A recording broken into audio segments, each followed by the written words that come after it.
And we call them the B.L.E.S.S practices. And the B.L.E.S.S practices are actually 5 practices. One begins with B, another L, another E, another S, and another S. And before you dismiss this going like, well, that's kind of cheesy, I'll tell you what, you go back and you read the Gospels and you see if Jesus didn't do exactly that. For example, the first of these 5 B.L.E.S.S practices we see in the life of Jesus was begin with prayer. B, begin with prayer. A little bit of a stretch, but B, begin with prayer. Think about this. How did Jesus actually begin his earthly ministry? In Luke chapter 6, it says he went out on a mountain and he prayed. That's how he began. That's how we should begin. Prayer is both how you do the mission and also how you discover your mission. It's both those things, how you do the mission and how you discover the mission. If there's a person that you're thinking about that you want to reach, you want to introduce them to the good news of the gospel, you begin with prayer. If you're a church planner and you're going into a new neighborhood or a new community or a brand new city and you want to see that place transformed, what you do is you begin with prayer. Because prayer is both how you do the mission and prayer is also how you discover your mission.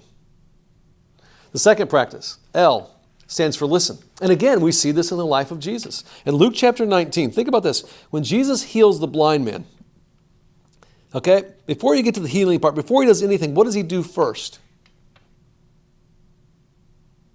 He listens. That's what he does. He actually asks the blind man, do you want to be healed? And then he gives him the ability just to respond to that question. He gives him that dignity by listening. And what I'm afraid of is as Christians, we're more known for our talking than we are our listening. It was actually the inventor of the stethoscope who taught doctors.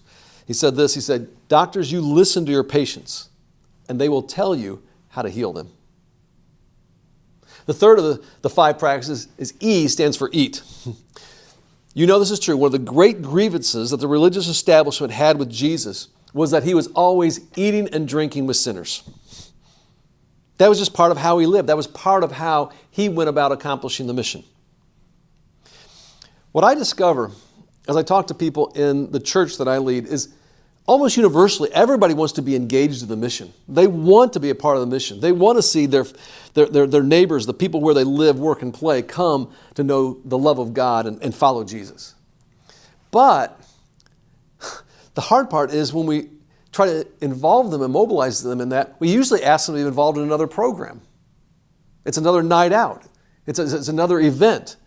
It's more hours away. But what I discover here in these practices is it's not actually an addition to your life, but it's how you live your life. You see, it's not an addition to your life, but how you live your life. For example, with eat. How many times do you eat every week?